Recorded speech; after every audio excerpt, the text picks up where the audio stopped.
Hello everyone. आज हम शुरू कर रहे हैं नेटवर्क थ्योरी, जो कि बेसिक इलेक्ट्रिकल इंजीनियरिंग का पार्ट 2 है। ठीक है, हमने पार्ट 1 में बेसिक इलेक्ट्रिकल इंजीनियरिंग के बारे में काफ़ी चीज़ें देखी, जैसे कि चार्ज, करंट, वोल्टेज, रेजिस्टेंस के बारे में देखा, और इंडक्टर और कैपेसिटर के बारे में भी हमने देखा, और साथ ही साथ हमने ओम्स लॉ के बारे में भी काफ़ी डिटेल में स्टडी किया। ठीक है, तो अब हम जो नेटवर्क थ्योरी में जो सबसे पहले टॉपिक पढ़ने वाले हैं वह है बेसिक कॉन्सेप्ट ऑफ पावर की बात कर रहे हैं। ठीक है, तो ये टॉपिक जो है बहुत ही इंपॉर्टेंट होने वाला है।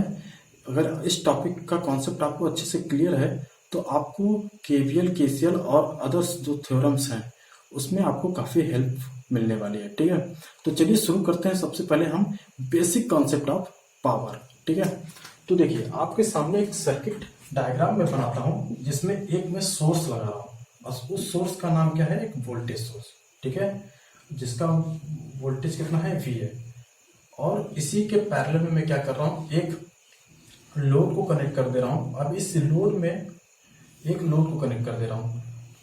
लोड के रूप में कुछ भी हो सकता है, जैसे बल्ब हो सकता है, एक फैन भी हो सकता है। ठीक है ना, तो सिंपली मैं इसको क्या बोल रहा हूँ कि एक लोड लगा हुआ है। ठीक है, अब ये जो पॉइंट से ये लोड का ए टर्मिनल है। ठीक है, और ये जो पॉइंट से मान लेते हैं ये लोड का क्या है? आपका बी टर्मिनल है। तो हम देख रहे हैं कि ये जो लोड है ये इस बैटरी सोर्स के, ये जो हमारा वोल्टेज सोर्स है, इसके क्या है? पैरेलल में कनेक्टेड है। तो इसका मतलब क्या हुआ कि ये जो ए टर्मिनल है लोड का, वो बैटरी के प्लस टर्मिनल से डायरेक्ट कनेक्टेड है। तो इसका मतलब यहाँ पे क्या आ गया? प्लस आ गया। ठीक, उसी तरह बी जो है वह बैटरी के निगेटिव टर्मिनल से कनेक्टेड है। तो इसका मतलब यहाँ पे क्या आ गया? माइनस आ गया। और ये दोनों पैरेलल में है, तो इसका मतलब पैरेलल में वोल्टेज क्या होते हैं? हमारे सेम होते हैं। तो लोड के क्रॉस जो वोल्टेज दिख रहा होगा वो भी कितना दिख रहा होगा? V वोल्टेज दिख रहा होगा।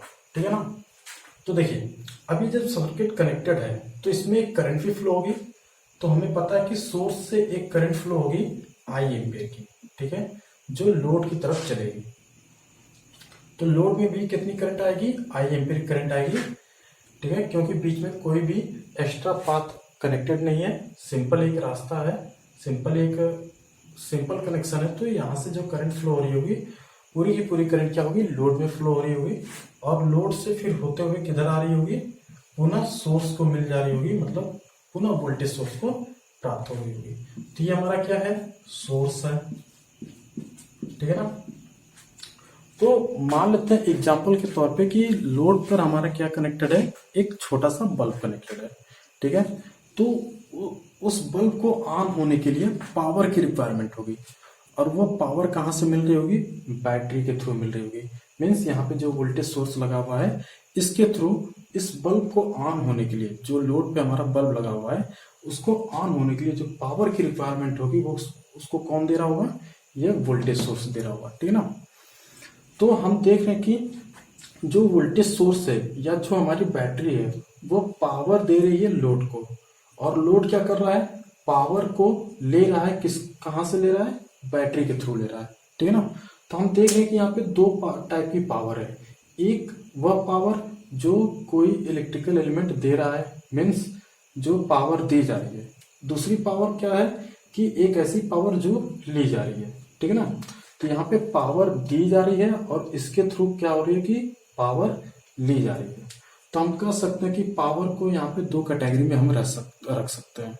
पहली कैटेगरी हुआ कि पावर डिलीवर, मीन्स जिसके द्वारा पावर दी जा रही होगी। ठीक है ना, तो उसको हम क्या बोलेंगे? पावर डिलीवर को बोलेंगे। और जो पावर ले रहा होगा, जिसके थ्रू पावर ली जा रही होगी, वहां पर हम क्या बोलेंगे? पावर एब्जॉर्ब की बात करेंगे। ठीक है, तो सिंपली हम पावर को दो कैटेगरी में रख सकते हैं। पहली कैटेगरी हमारी क्या होगी? पावर डिलीवर की बात कर लेंगे।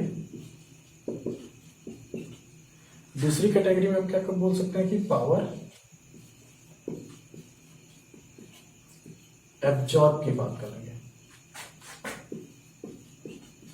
ठीक है, जैसा कि इस सर्किट में दिख रहा है कि सोर्स जो है वो पावर दे रहा है। किसको दे रहा है? लोड को।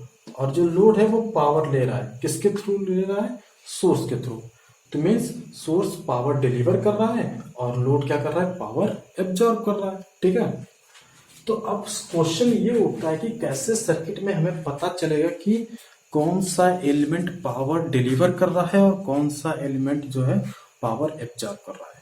ठीक है, तो सिंपली हम एक बार फिर से इस सर्किट में आते हैं और ध्यान से देखते हैं कि हमें कैसे आइडेंटिफाई करेंगे कौन पावर डिलीवर कर रहा है और कौन पावर एब्जॉर्ब कर रहा है। तो चलिए इस सर्किट को फिर से ध्यान से देखते हैं। तो आप देख रहे हो कि जो वोल्टेज सोर्स है उसका जो पॉजिटिव टर्मिनल है क्या है, ऊपर की तरफ है और यहाँ से करंट निकल रही है। ठीक है, लोड पे जब हम ध्यान से देख रहे हैं तो लोड के अक्रॉस जो वोल्टेज है उसका जो पॉजिटिव टर्मिनल है वो भी ऊपर की तरफ है, लेकिन एक डिफरेंस हमें दिख गया। डिफरेंस क्या है कि यहाँ पे करंट जो है वो पॉजिटिव टर्मिनल से क्या कर रही है, बाहर की तरफ निकल रही है, लेकिन यहाँ पर क्या हो रहा है कि जो करंट है वो पॉजिटिव टर्मिनल में क्या कर रही है, इंटर कर रही है। देखो यहाँ पे आई एम्पीरिक करंट क्या कर रही है, इंटर कर रही है।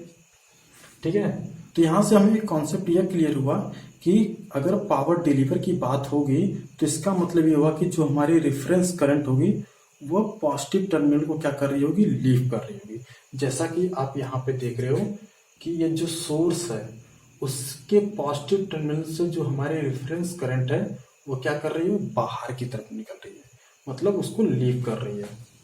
और दूसरा कॉन्सेप्ट हमारा क्या क्लियर हो रहा है कि अगर कोई पावर, जहाँ पे पावर एब्जॉर्ब की बात होगी वहां पे क्या होगा कि जो हमारी रेफरेंस करंट होगी वो पॉजिटिव टर्मिनल में क्या कर रही होगी, इंटर करेगी। जैसे कि यहाँ पे लोड क्या कर रहा है, हमारा पावर एब्जॉर्ब कर रहा है, तो ये जो हमारी रेफरेंस करंट है देखो पॉजिटिव टर्मिनल में क्या हो रही है, इंटर कर रही है।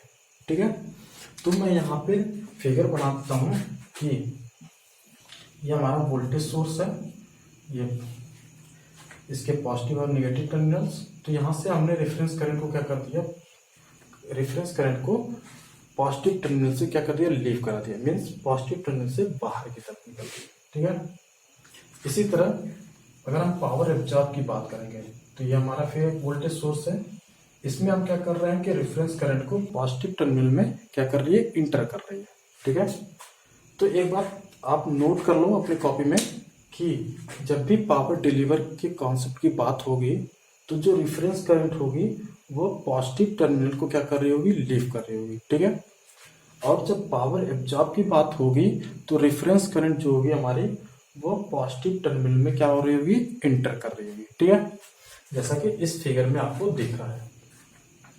अब यहाँ पे जो मैं बार बार बोल रहा हूँ रेफरेंस करंट का क्या मतलब है यहाँ पे कि जो वोल्टेज सोर्स से करंट गई थी वही सेम करंट क्या है, आपकी लोड में भी फ्लो हो रही है। ठीक है, मीन्स यहाँ से जो करंट की डायरेक्शन थी हमने बीच में उसको कहीं चेंज नहीं किया, सेम वही करंट क्या है, आपकी लोड में फ्लो हो रही है। तो इसका मतलब यहाँ पे जो ये वाली आई एम्पीरिक करंट है यही क्या है, रेफरेंस करंट है।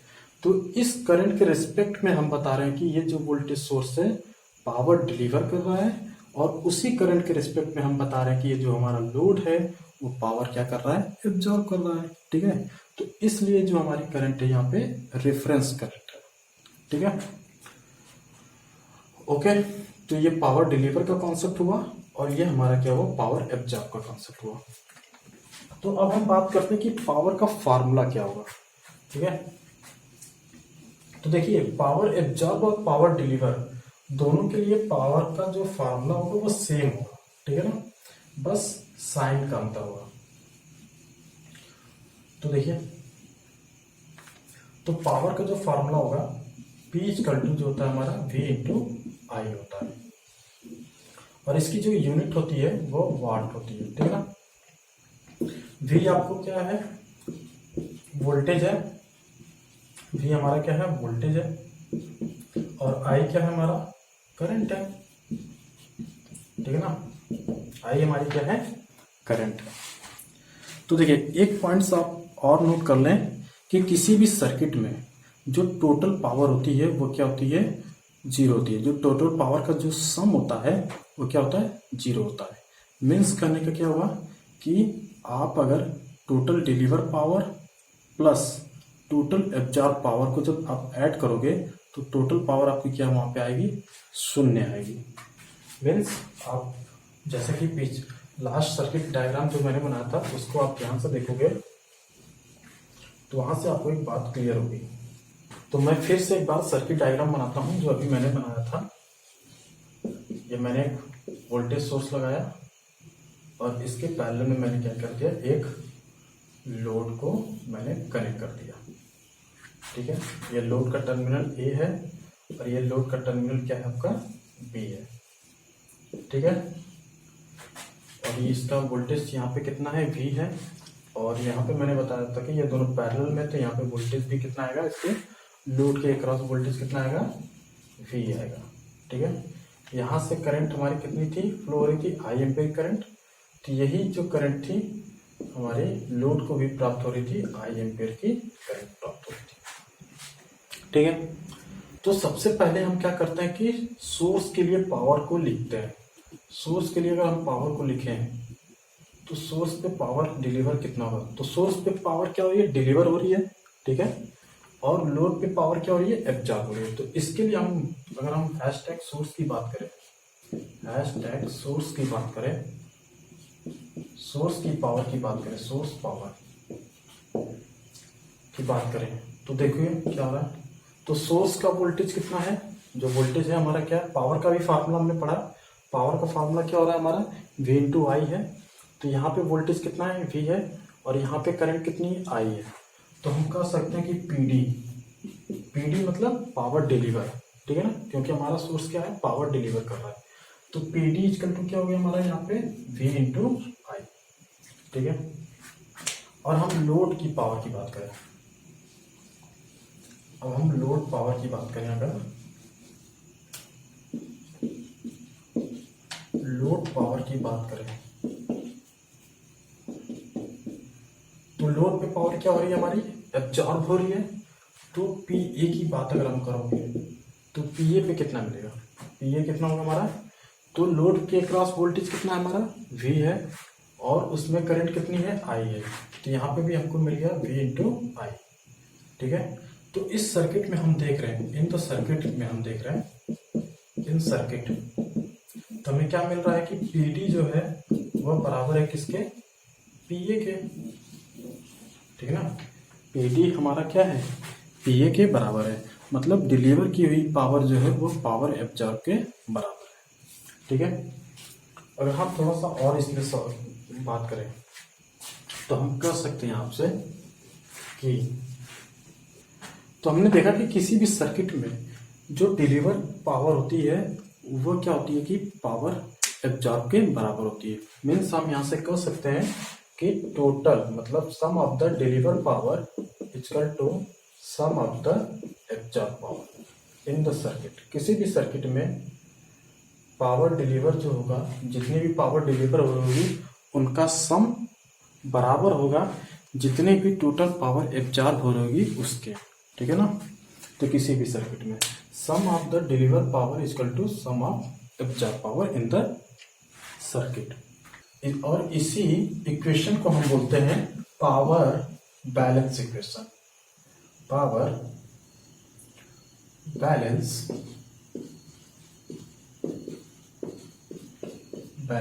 Power balance equation. इसी इक्वेशन को हम क्या बोलते हैं, पावर बैलेंस इक्वेशन। बहुत ही इंपॉर्टेंट है। इसकी रियल मीनिंग क्या हुई कि अगर कोई सर्किट वैलिड है, अगर कोई सर्किट वैलिड तभी होगा जब उसमें टोटल डिलीवर की गई पावर जो होगी वो टोटल एब्जॉर्ब की हुई पावर के बराबर होगी। अगर किसी केस में कि टोटल डिलीवर की गई पावर जो है वह not equal to total absorb power के अगर बराबर नहीं होती है तो इसका मतलब वह सर्किट जो होगा वह इनवैलिड होगा। ठीक है ना, ये आप अपनी कॉपी में नोट कर लें। ठीक है ना, तो वह सर्किट कैसा होगा, इनवैलिड सर्किट होगा। तो किसी भी सर्किट को वैलिड होने के लिए उसमें टोटल डिलीवर की गई पावर जो होगी वह टोटल एब्जॉर्ब की हुई पावर के बराबर होनी चाहिए। ठीक है, अब देखिए इसमें अगर हम पावर कंजर्वेशन की बात करें, ठीक है ना, अगर हम पावर कंजर्वेशन की बात करें कि कितना पावर उसमें कंजर्व होगा, अगर हम पावर कंजर्वेशन की बात करें तो मैं लिखता हूं हैशटैग पावर कंजर्वेशन की बात करें। पावर कंजर्वेशन की बात करें अगर, तो किसी सर्किट में पावर कंजर्वेशन की अगर बात करें तो मैं इसको इक्वेशन 1 दे दूं अगर, तो यहाँ पे मैं लिखूँ फ्रॉम इक्वेशन 1। अगर हम किसी सर्किट में पावर कंजर्वेशन की अगर बात करेंगे तो मैं फ्रॉम इक्वेशन 1 से आप देखो, तो फ्रॉम इक्वेशन 1 से आप जब देख रहे हो तो मैं कह सकता हूं कि sigma P D minus sigma P A equal to क्या हो गया, 0 मिल गया। मीन्स टोटल डिलीवर की गई पावर में से अगर हम टोटल एब्जॉर्ब की गई पावर को माइनस कर दे रहे हैं तो हमें क्या मिल जा रहा है, 0 मिल जा रहा है।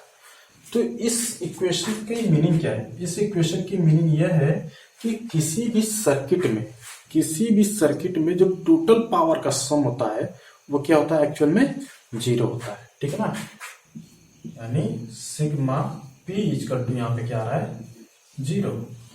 इसको हम क्या बोलते हैं, इस इक्वेशन को क्या बोलेंगे हम, पावर कंजर्वेशन लॉ,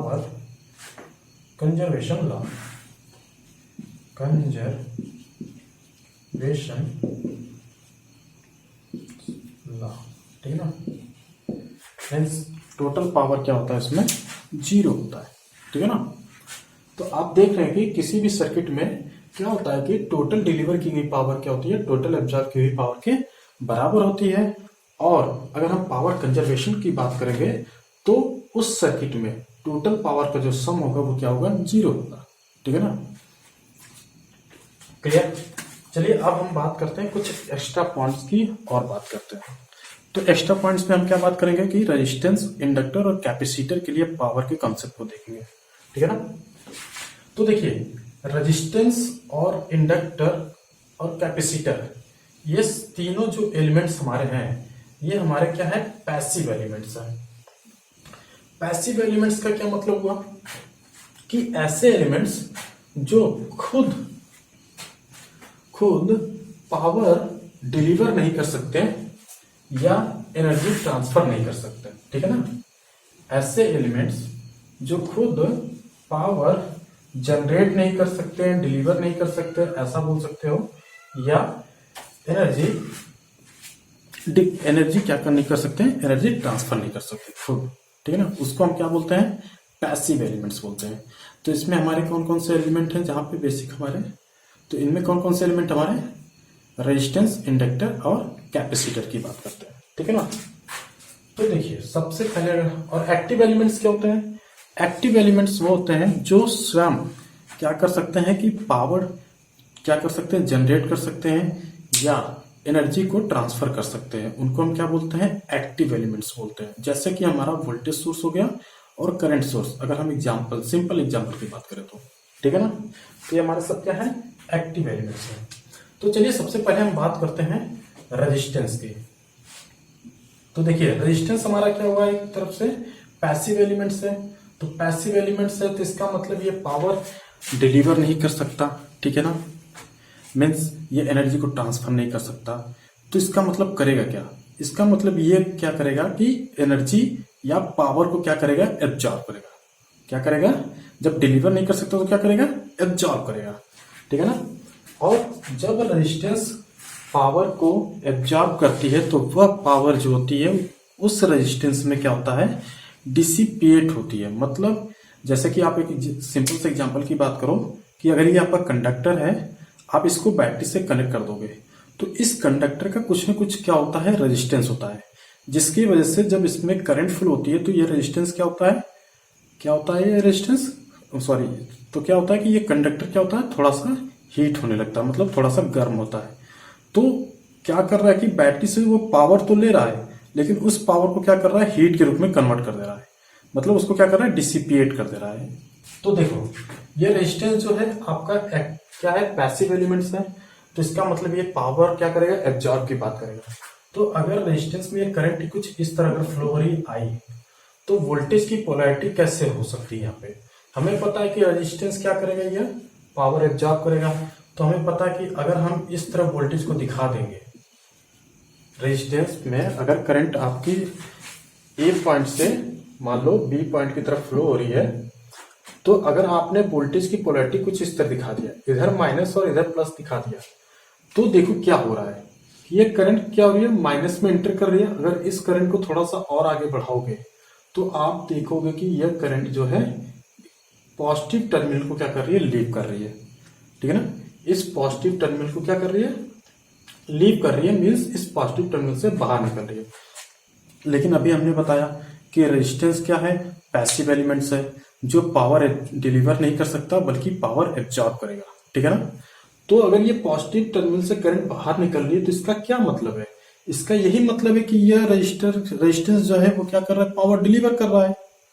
लेकिन ये तो गलत है, क्यों, क्योंकि रेजिस्टेंस कैसा है, पैसिव एलिमेंट्स है। तो यहां पर ये क्या कर रहा होगा, पावर एब्जॉर्ब की बात कर रहा होगा। तो इसका मतलब ये जो वोल्टेज की पोलैरिटी दिखाई गई है यह क्या है, रॉन्ग है, क्या है, गलत है।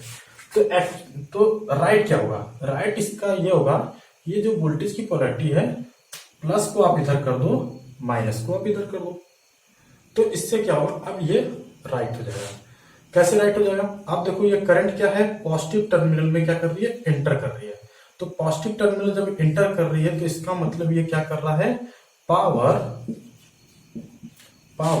क्या कर रहा है, एब्जॉर्ब कर रहा है। ठीक है ना, अब ये पावर ले रहा है तो इसका मतलब ये क्या होगा, राइट होगा। तो आप एक बात ध्यान रखिएगा, कभी भी रेजिस्टेंस में अगर करंट शो है और आपको वोल्टेज की पोलैरिटी दिखानी हो तो आप क्या करोगे, जिधर से करंट आ रही है उस साइड में आप क्या कर दोगे, प्लस टर्मिनल को आप दिखा दोगे, मतलब उधर आप क्या करोगे, प्लस का साइन लगाओगे और इस साइड में आप क्या कर दोगे, माइनस का साइन लगा दोगे। तो ये आपका क्या हो जाएगा, एक सही तरीका होगा रेजिस्टेंस पे वोल्टेज की पोलैरिटी को शो करने का। ठीक है ना, क्यों, क्योंकि रेजिस्टेंस हमेशा क्या कर सकता है कि पावर को एब्जॉर्ब कर सकता है, कभी भी पावर को डिलीवर नहीं कर सकता। अगर रेजिस्टेंस एनर्जी को स्टोर करता, जैसे कि इंडक्टर और कैपेसिटर एनर्जी को स्टोर करते हैं, तब रेजिस्टेंस क्या हो सकता है कि डिस्चार्जिंग के केस में पावर क्या कर सकता था, डिलीवर कर सकता था। लेकिन इंडक्टर जो हमारा रेजिस्टेंस है वो एनर्जी स्टोर नहीं करता है।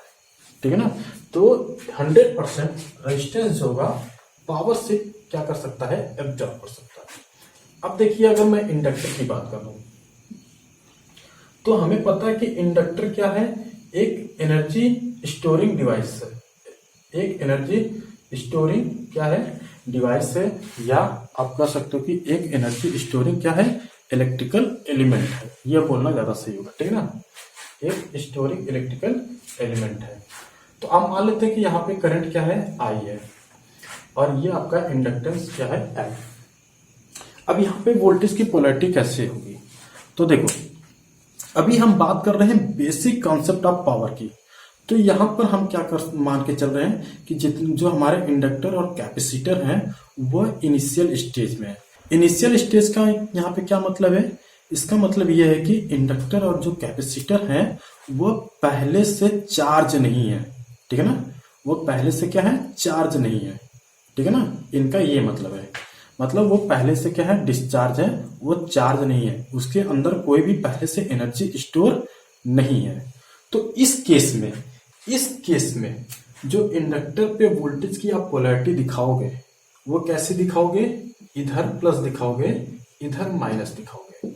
ऐसा क्यों, क्योंकि इंडक्टर हमने मान के चल रहे हैं कि इंडक्टर इनिशियली क्या है, डिस्चार्ज है, मतलब उसके अंदर कोई भी पहले से एनर्जी स्टोर नहीं है।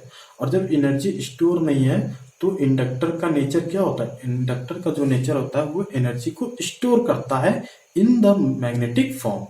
मैग्नेटिक फॉर्म में क्या करता है, एनर्जी को स्टोर करता है। तो इंडक्टर एनर्जी को स्टोर करेगा ना, मीन्स इंडक्टर क्या करेगा, पावर एब्जॉर्ब की बात करेगा। तो ये जो कंडीशन है ये क्या बता रहा है कि इस समय इंडक्टर क्या कर रहा है, पावर एब्जॉर्ब कर रहा है। अगर मान के ये चलो कि इंडक्टर पहले से क्या है, चार्ज है, मतलब कि इंडक्टर के पास कुछ इनिशियल एनर्जी उसके पास है, तो इस कंडीशन में अगर इंडक्टर डिस्चार्ज हो रहा होगा तब उसी केस में, सिर्फ उसी केस में इंडक्टर क्या करेगा, पावर डिलीवर कर सकता है। क्या कर सकता है, पावर डिलीवर कर सकता है। तो फिलहाल अभी के लिए हम सिर्फ इतना मान के चल रहे हैं कि हमारे जितने भी इंडक्टर और कैपेसिटर हैं वो क्या है, इनिशियली डिस्चार्ज हैं, उनके अंदर कोई भी एनर्जी स्टोर नहीं है। ठीक है ना, रही बात पावर डिलीवर के कॉन्सेप्ट की बात तो हम इसको फर्दर आगे वाले लेसन में देखेंगे जब हम आपको पढ़ाएंगे ट्रांजिएंट। तो वहां पे हम इंडक्टर और कैपेसिटर के बारे में काफी एक्सप्लेन में बात करेंगे कि किस केस में इंडक्टर डिस्चार्ज होता है और किस केस में इंडक्टर चार्ज होता है, और कब इंडक्टर पावर डिलीवर कर सकता है और कब पावर एब्जॉर्ब करता है। ठीक है ना। तो उसका डिस्कशन हम वहीं पे करेंगे, लेकिन अभी फिलहाल के केस में हम सिर्फ इतना मान के चल रहे हैं कि इंडक्टर और कैपेसिटर हमारे क्या है, इनिशियली डिस्चार्ज है। ठीक है ना। वो क्या कर रहे हैं, पैसिव एलिमेंट्स है, तो इसका मतलब वो पावर को क्या कर रहे हैं, एब्जॉर्ब कर रहे हैं। क्लियर। तो ये हो गया आपका। तो इंडक्टर पे वोल्टेज की पोलैरिटी दिखाने का जो राइट वे तरीका है वो ये है। ठीक है ना। सेम वे में कैपेसिटर की बात करें, सेम वे में अगर हम कैपेसिटर की बात करें तो कैपेसिटर पे आप कैसे दिखाओगे। तो कैपेसिटर की बात आप जब करोगे तो इसमें मान लो ये करंट ये है आपका, यहाँ पे भी ए पॉइंट दिखा दो और ये बी पॉइंट इसका दिखा देते हैं। ये ए पॉइंट है और ये आपका क्या है, बी पॉइंट है। तो हमने क्या माना है कि इंडक्टर जो हमने क्या माना है कि जो हमारा जो कैपेसिटर है वो क्या है, इनिशियली क्या है, डिस्चार्ज है। ठीक है ना। मतलब ये क्या है कि पैसिव एलिमेंट है, तो इसका मतलब ये क्या है, पावर एब्जॉर्ब कर रहा है। तो इसका मतलब यहाँ पे भी वोल्टेज की जो पोलैरिटी होगी, जो हमारे वोल्टेज की जो पोलैरिटी होगी वो क्या होगा, प्लस साइन इधर होगा और माइनस साइन उस साइड होगा। तो ये इंडक्टर पे तो ये कैपेसिटर पे वोल्टेज का दिखाने का राइट तरीका आपका ये है। ठीक है ना। राइट वे में हम इस तरह इंडक्टर पे कैपेसिटर पे वोल्टेज की पोलैरिटी को दिखा सकते हैं।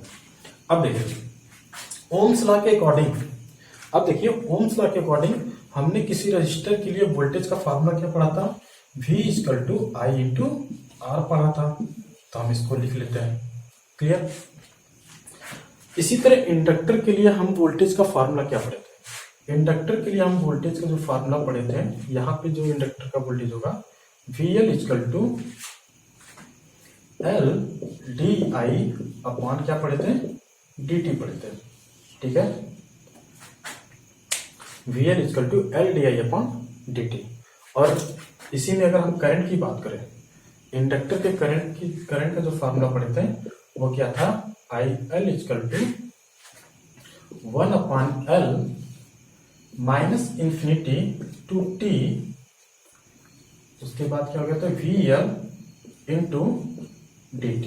ये हमारा इंडक्टर में करंट का फार्मूला था। ठीक है।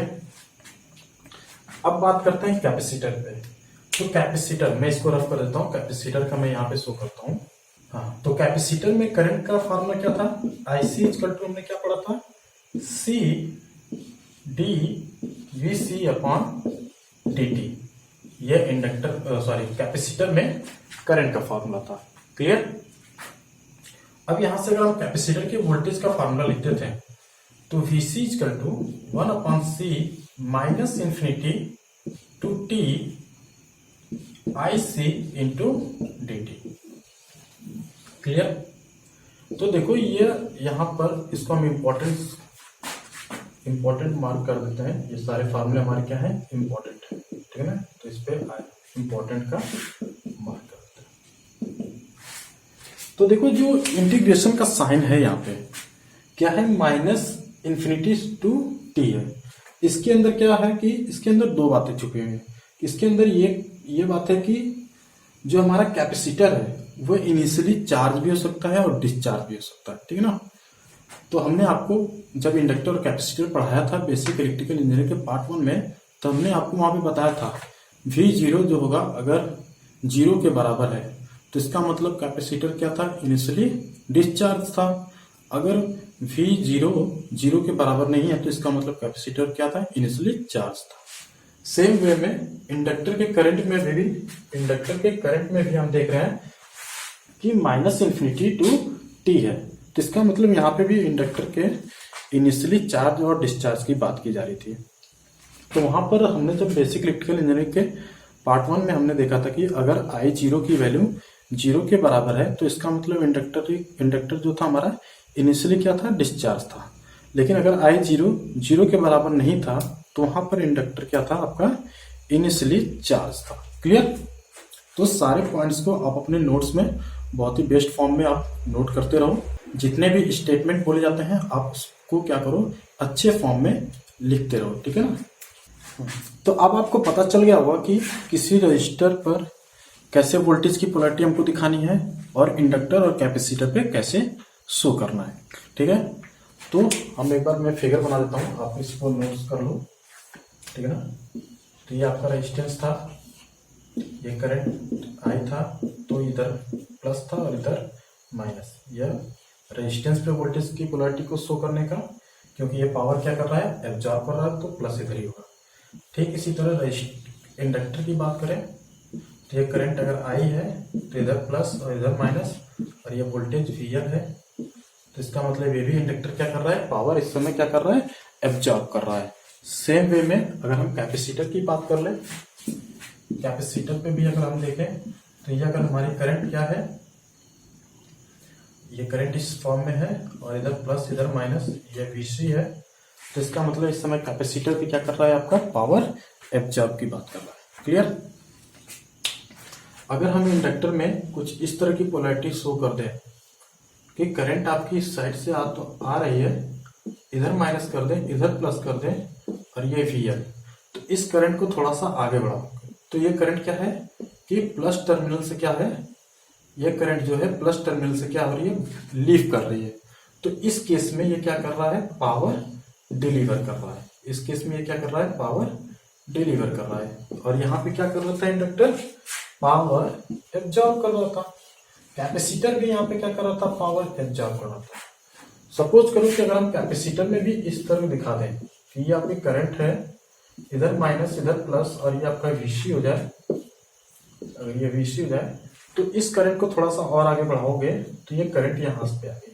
तो इसका मतलब अभी भी ये करंट क्या है, पॉजिटिव टर्मिनल को क्या कर रही है, लीव कर रही है। तो इसका मतलब यहाँ पे कैपेसिटर जो है ये भी क्या कर रहा है, पावर डिलीवर कर रहा है। क्लियर? तो सारे पॉइंट्स आपको बहुत अच्छे फॉर्म में पता होना चाहिए। ठीक है ना? कि कब इंडक्टर पावर डिलीवर कर सकता है और कब इंडक्टर पावर एब्जॉर्ब कर सकता है। सेम वे में कब कैपेसिटर पावर एब्जॉर्ब कर सकता है और कब कैपेसिटर पावर डिलीवर कर सकता है। ठीक है ना? इंडक्टर और कैपेसिटर की बात हम ट्रांजिएंट में भी करेंगे। अब हम बात करते हैं, कुछ क्वेश्चन की बात कर लेते हैं ताकि हमें पावर पे हमारी कमांड क्या हो और अच्छी हो जाए। ठीक है ना? तो चलिए पावर डिलीवर और पावर एब्जॉर्ब के कॉन्सेप्ट को और अच्छे फॉर्म में समझने के लिए हम कुछ न्यूमेरिकल की प्रैक्टिस कर लेते हैं। ठीक है? तो देखिए आपके सामने ए बी सी डी और ई आपके क्वेश्चन है। इनमें हम देखते हैं कि कितनी पावर एब्जॉर्ब हो रही है और कितनी डिलीवर हो रही है, दोनों एक साथ देखेंगे। ठीक है ना? मीन्स इस क्वेश्चन में हम ये भी देखेंगे कितनी पावर एब्जॉर्ब हो रही है और इसी क्वेश्चन में हम देखेंगे कि कितनी पावर डिलीवर भी हो रही है। क्लियर? तो चलिए शुरू करते हैं, देखते हैं। तो सबसे पहले देखिए कि हमारे फिगर में जो करंट दी गई है ये हमारी क्या है, रेफरेंस करंट है। ठीक है ना? इसी के रिस्पेक्ट में हम बात करेंगे कि पावर कितनी एब्जॉर्ब हो रही है और कितनी पावर डिलीवर हो रही है। तो देखिए, तो यहाँ पे 2 एम्पियर की करंट दी गई है और कितना वोल्टेज है, यहाँ पे 12 वोल्ट है। ठीक है ना? अच्छा ये बताइए कि पावर का जो फार्मूला भी हमने बताया था आपको, E इक्वल टू क्या है, V इंटू आई होता है। तो मीन्स हमें वोल्टेज चाहिए और क्या चाहिए, करंट चाहिए। ठीक है ना? तो देखिए, तो यहाँ पे 2 एम्पियर की करंट जो है वो प्लस टर्मिनल में क्या कर रही है, इंटर कर रही है। ठीक है ना? तो प्लस टर्मिनल में इंटर कर रही है, तो इसका मतलब यहाँ पे क्या हुआ कि पावर एब्जॉर्ब हो रहा है। तो देखते हैं कितना पावर एब्जॉर्ब हो रहा है। तो पीए की वैल्यू कितनी होगी, वोल्टेज कितना है हमारा, 12 है, और करंट कितनी है यहाँ पे, 2 है। तो इसका मतलब यहाँ पे कितना आ गया, 24 क्या आ गया, वाट आ गया। 24 वाट पावर क्या हो रही है, एब्जॉर्ब हो रही है। अब इसी फिगर में अगर हम बात करें कि कितनी पावर डिलीवर हो रही है, ठीक है ना, कितनी पावर डिलीवर हो रही है, तो पावर डिलीवर होने के लिए क्या कॉन्सेप्ट है हमारा कि जो करंट है, जो हमारी रेफरेंस करंट है, वो क्या होनी चाहिए कि पॉजिटिव टर्मिनल को क्या करनी चाहिए, लीव करनी चाहिए। मीन्स पॉजिटिव टर्मिनल से बाहर की तरफ जानी चाहिए। ठीक है ना? तो देखो हमारे पास रेफरेंस करंट जो है वो 2 एम्पियर की करंट है, वो प्लस टर्मिनल में एंटर कर रही है। तो प्लस टर्मिनल से बाहर कितनी करंट गई होगी, इसके लिए हम क्या करते हैं कि इस करंट की डायरेक्शन को चेंज कर देते हैं। तो करंट की डायरेक्शन को चेंज करने का एक सिंपल तरीका है कि आप उसके आगे क्या कर दो, माइनस का साइन लगा दो। ठीक है, मीन्स करने का क्या हुआ कि मान लो इस वायर में करंट 2 एम्पियर की इस डायरेक्शन में फ्लो हो रही है, तो इस डायरेक्शन में मतलब कि अगर ए से बी की तरफ 2 ampere plus 2 ampere current flow हो रही है, तो बी से ए की तरफ कितनी करंट फ्लो हो रही है। सिंपल, कुछ नहीं करना है, आप इसकी डायरेक्शन को चेंज कर दिए तो इसका मतलब यहाँ पे क्या कर दो, माइनस का साइन लगा दो। तो इसका मतलब आपको पता चल गया कि बी से ए की तरफ -2 एम्पियर की करंट फ्लो हो रही है। क्लियर। तो डायरेक्शन को चेंज करने के लिए हमें क्या करना है, सिर्फ माइनस लगाना है। सिंपली क्या करना है, सिर्फ माइनस का साइन लगा देना है। ठीक है ना, अगर माइनस होगा तो प्लस कर देंगे। ठीक है, अगर प्लस है तो क्या कर देंगे, माइनस कर देंगे, डायरेक्शन को चेंज करने के लिए। क्लियर। तो देखिए, हमें पावर डिलीवर चाहिए, तो यहाँ पे करंट तो पॉजिटिव टर्मिनल में इंटर कर रही है, तो इसका मतलब करंट कितनी पॉजिटिव टर्मिनल से बाहर गई होगी, -2 एम्पियर। क्लियर। तो हम यहाँ पे कह सकते हैं कि -2 एम्पियर की करंट क्या है, बाहर की तरफ फ्लो हुई होगी। तो देखिए, पावर डिलीवर के लिए हमें क्या पता है, फार्मूला V इंटू आई, यहाँ पे भी हमें करना है, V इंटू आई यहाँ पे भी हमें करना है। तो वोल्टेज हमें 12 वोल्ट पता है। अब करंट हमारी कितनी हो गई, -2 एम्पियर करंट हुई। क्लियर। तो पावर कितनी यहाँ पे डिलीवर हो रही है, -24 वाट, -24 वाट। सेम वे में अब इस फिगर की बी फिगर की बात करते हैं। तो बी में हमें अब क्या दिख रहा है कि -2 एम्पियर की करंट क्या है, पॉजिटिव टर्मिनल में क्या कर रही है, इंटर कर रही है। ठीक है। तो सबसे पहले जो रेफरेंस करंट दी गई है उसके अकॉर्डिंग हम देखते हैं। तो यहाँ पे क्या दिख रहा है हमें कि इस केस में पावर एब्जॉर्ब हो रही है। तो पावर कितनी एब्जॉर्ब होगी, तो सबसे पहले हम बात करते हैं पावर एब्जॉर्ब की। तो 12 वोल्ट आपका वोल्टेज पता है आपको, -2 एम्पियर करंट आपको प्लस टर्मिनल में एंटर कर रही है। तो यहाँ पे -2 जो साइन आपको दिया गया उसके साथ ही आपको मल्टीप्लाई करना है। ये -2 तो कितना आ गया यहाँ पे, -24 वाट। क्लियर। अब हमें इसी फिगर में अगर हमसे पूछ देता कि पावर डिलीवर कितना होगा, इसको फाइंड आउट करिए। तो सिंपली क्या करना है हमें, क्या करना है, इस करंट की डायरेक्शन को क्या कर देना है, चेंज कर देना है। तो मीन्स अब ये करंट की जो डायरेक्शन अगर हम कर दें तो +2 एम्पियर क्या होगा, ऊपर की तरफ फ्लो हो रहा होगा।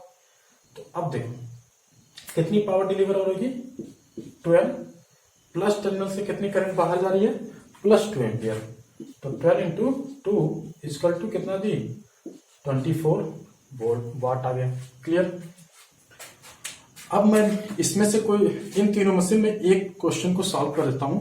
2 क्वेश्चन आपको सॉल्व करने हैं और कमेंट करके बताएंगे आपकी कितना आंसर आपका आ रहा है। क्लियर। तो मैं सॉल्व कर देता हूं डी को। तो डी में मैं सबसे पहले बात करता हूं कि पावर एब्जॉर्ब की बात करता हूं। तो देखते हैं पहले जो क्वेश्चन दिया गया उसके अकॉर्डिंग क्या है, पावर डिलीवर है कि पावर एब्जॉर्ब है। तो ये 2 एम्पियर की करंट, यानी यहाँ पे करंट सोर्स है और उसके अक्रॉस करंट सोर्स के वोल्टेज दिया हुआ 7 वोल्ट। तो हम देख रहे हैं कि 2 एम्पियर की करंट क्या हो रही है कि टर्मिनल से यहाँ पे बाहर आई। तो मतलब ये हुआ कि ये प्लस टर्मिनल से क्या हो रही है कि बाहर की तरफ जा रही है। इसका मतलब ये पावर क्या कर रहा है, इस केस में अभी डिलीवर कर रहा है। तो कितना कर रहा है, 7 इंटू 2 मीन्स 14 वाट। 14 वाट। अब कितना पावर एब्जॉर्ब कर रहा होगा इसको भी देख लेते हैं। तो हमें क्या करना है, करंट की डायरेक्शन को चेंज करना है ना। तो करंट की डायरेक्शन को चेंज करने के लिए हम क्या कर लेंगे कि 2 एम्पियर ऊपर की तरफ जा रहा था, तो -2 एम्पियर किधर हो रहा होगा, नीचे की तरफ फ्लो हो रहा होगा। तो देखिए 7 इंटू -2 तो कितना आ गया हमारा, -14 वोल्ट। ठीक है ना, सॉरी -14 वाट। तो सी और ई का आंसर आप बताओगे। ठीक है, आपके प्रैक्टिस के लिए क्वेश्चन है सी और ई। क्लियर। तो ये सारा हमारा हो गया पावर डिलीवर और पावर एब्जॉर्ब का कॉन्सेप्ट। ठीक है, आपको इसमें बहुत अच्छा कमांड होना चाहिए न्यूमेरिकल को सॉल्व करने के लिए। ठीक है ना, 100% एक्यूरेसी के साथ न्यूमेरिकल को आपको सॉल्व करना है। तो पावर का कॉन्सेप्ट आपके लिए बहुत ही इंपॉर्टेंट होने वाला है। ठीक है, तो आप इस पे 1-2 बार वीडियो इसको रिपीट करिएगा, आपको बहुत ही बेस्ट फॉर्म में आपको पावर का कॉन्सेप्ट समझ में आएगा। क्लियर। चलिए अब बात करते हैं हम एनर्जी की। तो इसको मैं रफ कर देता हूँ। तो अब हम बात करते हैं एनर्जी की। तो हैशटैग एनर्जी,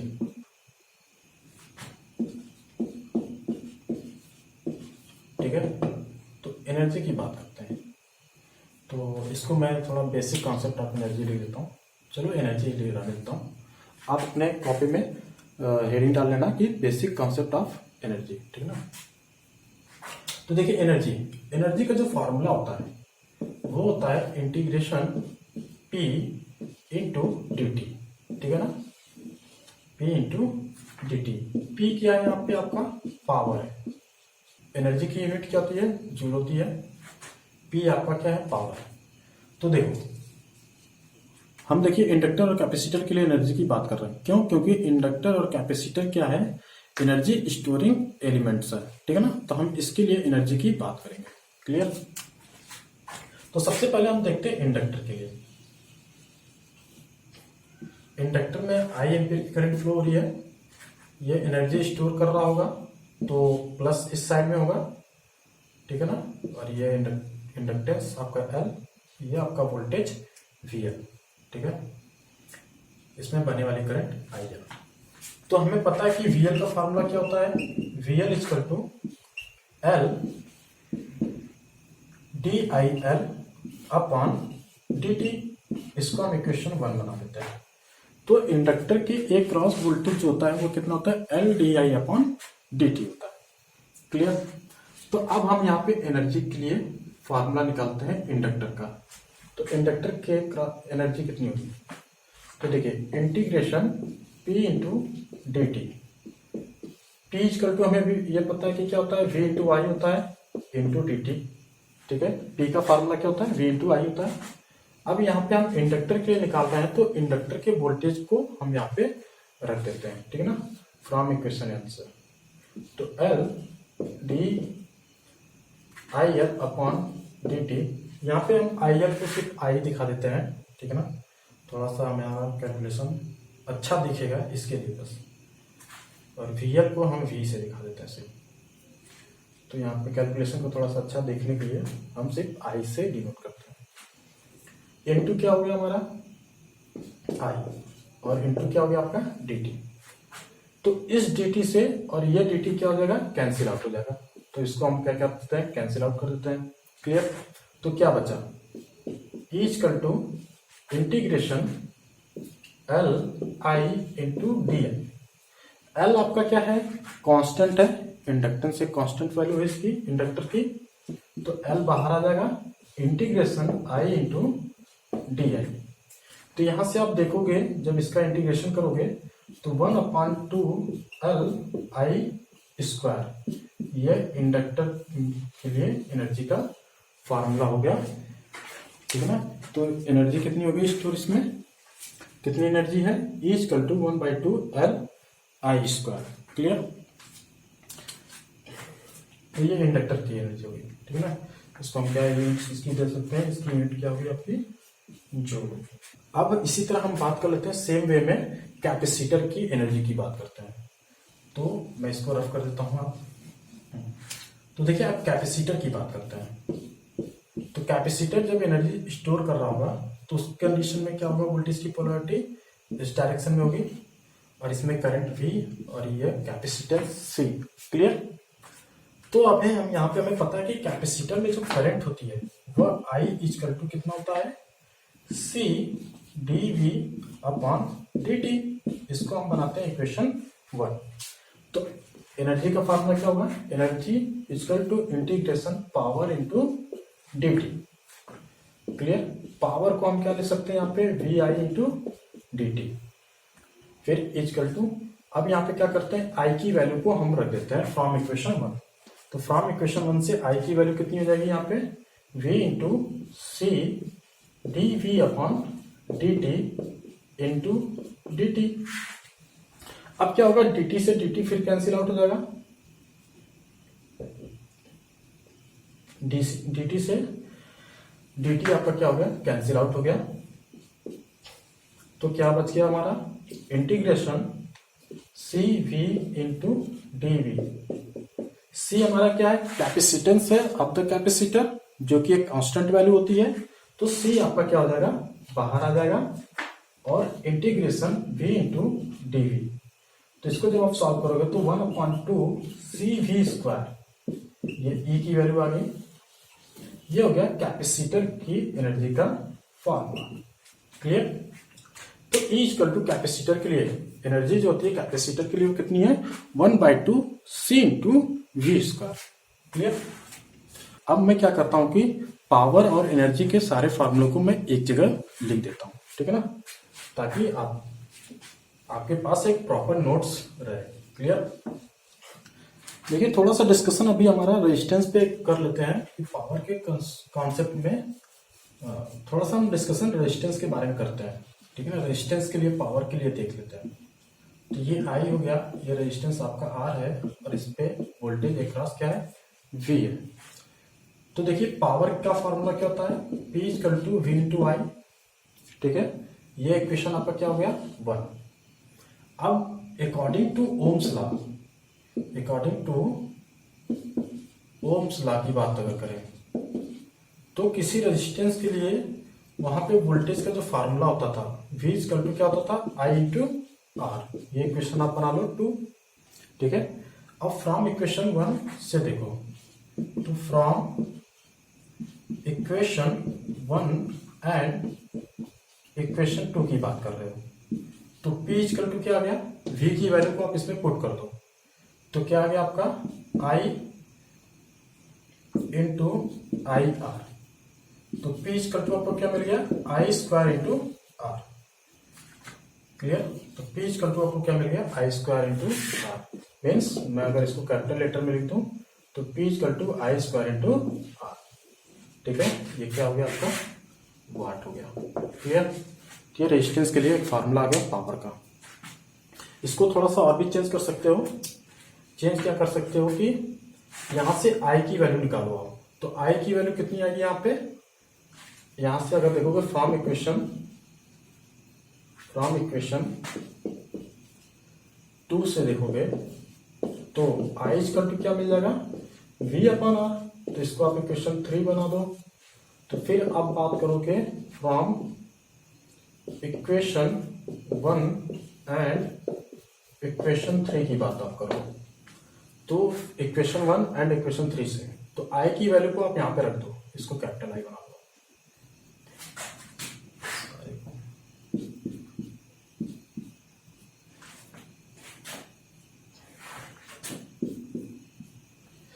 तो आप इसमें I की वैल्यू रखोगे तो P इक्वल टू क्या आ जाएगा, V into V upon R. तो P इक्वल टू आपको मिल गया V² अपॉन आर। तो ये रेजिस्टेंस के लिए पावर के 3 फार्मूले हैं। क्या हो सकता है, पहला फार्मूला क्या हो गया, P equal to V into I. दूसरा formula P equal to I² into R. और तीसरा फार्मूला क्या हो गया आपका, P equal to V² upon R. ठीक है। चलिए तो देखिए सारे फार्मूले को मैं एक साथ लिख देता हूं, ठीक है ना। अब तो सबसे पहले हमने पावर का फार्मूला क्या देखा, P equal to V into I, एक ही आपका फार्मूला हो गया, ठीक है, स्टार। दूसरा क्या था आपका फार्मूला, रेजिस्टेंस के कॉन्सेप्ट की अगर बात कर रहे थे तो P equal to V into I equal to I² into R equal to V² upon R. ये रेजिस्टेंस के कॉन्सेप्ट की बात कर रहे थे हम, ठीक है। इंडक्टर में एनर्जी की अगर हम बात कर रहे थे तो एनर्जी की जब बात कर रहे थे तो 1/2 L इंटू I², ये इंडक्टर की बात हो गई।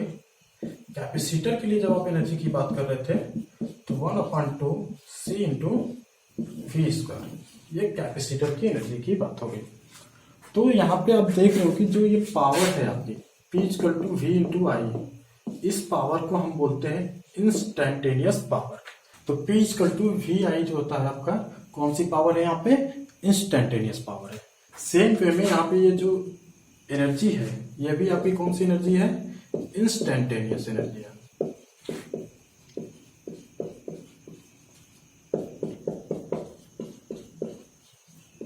ठीक है।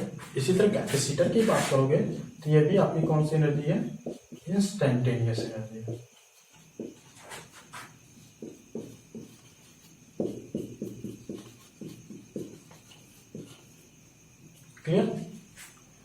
ये हो गया आपका।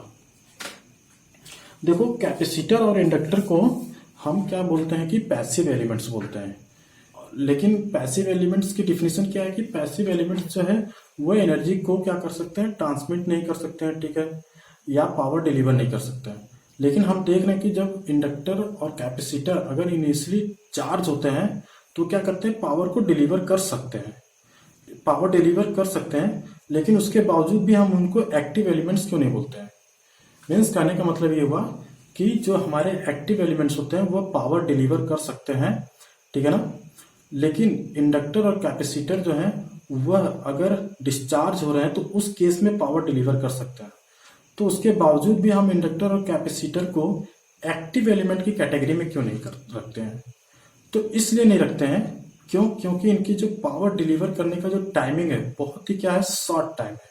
मीन्स बहुत ही कम समय के लिए क्या करते हैं, पावर को क्या करते हैं, डिलीवर कर सकते हैं। लेकिन ये जो हमारे बैटरी होगा, ठीक है ना, वोल्टेज सोर्स, ये जो है ये पावर जो ट्रांसफर करते हैं वो लॉन्ग टाइम के लिए करते हैं। क्लियर। दूसरी बात, दूसरा एक्टिव एलिमेंट्स जो होते हैं वह पावर को एम्पलीफाई भी कर सकते हैं, ठीक है ना। मीन्स उनके अंदर क्या होता है कि एम्पलीफिकेशन भी कर सकते हैं वो। लेकिन जो हमारे पैसिव एलिमेंट्स होते हैं वो एम्पलीफिकेशन नहीं कर सकते। क्लियर। तो आई थिंक आपको समझ में आया होगा कि इंडक्टर और कैपेसिटर जब पावर डिलीवर कर सकते हैं उसके बावजूद भी उनको हम एक्टिव एलिमेंट नहीं बोलते। क्यों नहीं बोलते? क्योंकि उनकी जो पावर डिलीवर करने का जो टाइमिंग होता है क्या होता है, बहुत ही शॉर्ट टाइम होता है। और दूसरी बात कि उनके अंदर जो इंटरनल एम्पलीफिकेशन नहीं होता है, ठीक है ना, वह एम्पलीफिकेशन नहीं कर सकते।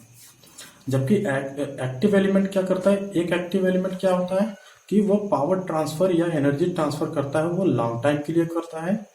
और दूसरी बात कि उसके एक्टिव एलिमेंट्स के अंदर ही क्या होता है कि वो एम्पलीफिकेशन भी वर्क कर सकते हैं। क्लियर।